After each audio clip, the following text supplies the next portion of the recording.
কলিজা ভুনা ও পরোটা এই খাবারটির নাম শুনলেই জিভায় জল চলে আসে। আজকে আমাদের খাবারের মেনুতে আছে আজওয়াইন পরোটা এবং কলিজা আলু দিয়ে ভুনা। প্যানে সয়াবিন তেল দিয়ে তাতে দিয়ে দিয়েছি পেঁয়াজ কুচি এবং মরিচ, খুব ভালোভাবে ভেজে নিয়ে তারপরে অ্যাড করে দিচ্ছি লবণ। আজকে যে কলিজা রান্না করব তা আমি কেটে সেদ্ধ করে পানি ঝরিয়ে রেখেছি।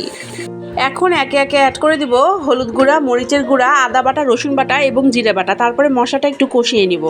কলিজার সাথে অল্প সামান্য একটু গরুর মাংস অ্যাড করেছি হাড্ডি সহ, সেটাই এখন অ্যাড করে একটু ভুনা করে নিচ্ছি। এগুলো কষানো হয়ে গেলে অ্যাড করে দিব সেদ্ধ করে রাখা কলিজাগুলো অ্যাড করার পরে আবারও হালকা একটু কষিয়ে নিচ্ছি এবং তারপরে অ্যাড করে দিব আলুর টুকরো। আবারও 5 থেকে 7 মিনিট কষিয়ে নিয়ে অ্যাড করে দিব হালকা গরম পানি। কলিজা খুব দ্রুত রান্না হয়ে যায়, অনেক বেশি সেদ্ধ করলে আবার কলিজার স্বাদ নষ্ট হয়ে যাবে, তাই ঢাকনা দিয়ে ঢেকে রেখে আমি 10 থেকে 15 মিনিট রান্না করে নিব কলিজা ভুনা।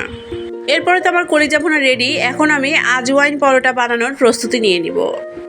আজওয়াইন পরোটার জন্য আমি নিয়ে নিয়েছি 1 কাপ আটা, তার সাথে অ্যাড করে দিচ্ছি আজওয়াইন আমি 2 হাতে ঘষে নিয়ে তারপরে অ্যাড করব এবং এরপরে অ্যাড করে দিচ্ছি লবণ।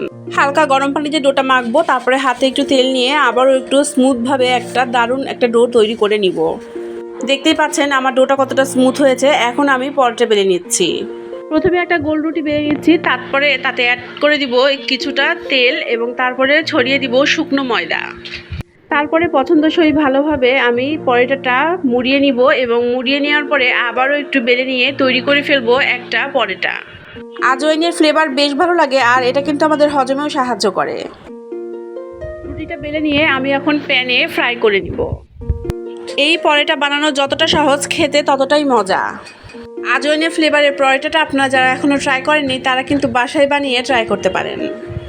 পরোটার ডোটা মাখাতে যতটুকু সময় লাগে, পরোটা বানিয়ে ভেজে নিতে কিন্তু একদমই সময় লাগে না। পরোটার সাথে কলিজা ভুনা এটা কার কার পছন্দ অবশ্যই কমেন্টে বলে যাবেন। আমি যখন কোনো মেনুতে স্পেশাল পরোটা নামটা দেখি তখন আমি সেটাই অর্ডার করি, কেননা স্পেশাল মানে হয়তো বা ওই পরোটার মধ্যে অবশ্যই কোনো স্পেশালিটি আছে। আজকে স্পেশাল পরোটা আজওয়াইন পরোটার রেসিপি আপনাদের সাথে শেয়ার করলাম, আর নেক্সট ডে আরও অনেক স্পেশাল পরোটার রেসিপি শেয়ার করব ইনশাল্লাহ।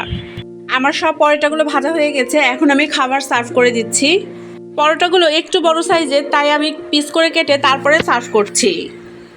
আজকের আমার স্পেশাল পরোটার ভিডিওটি এখানেই শেষ করছি, আর কথা দিচ্ছি আগামীকাল আবারও হাজির হয়ে যাব একই সময়ে, কেননা আমার গল্পের ঝুড়িতে আরও গল্প বাকি আছে। গল্পের সাথে সাথে শেয়ার করব নতুন বা পুরাতন যে কোনো একটি রেসিপিগুলো ফলো করে খাবার তৈরি করলে সবাই আপনার প্রশংসায় পঞ্চমুখ হবে। আর আপনারা যদি নতুন কোনো রেসিপি দেখতে চান তাহলে অবশ্যই কমেন্টে জানাবেন যে কোন রেসিপিটি আপনারা দেখতে চান। সবাই আমার জন্য দোয়া করবেন, আল্লাহর জন্য আমাকে ভালো রাখেন এবং সুস্থ রাখেন। সবাইকে বিদায় জানাচ্ছি। আল্লাহ হাফেজ।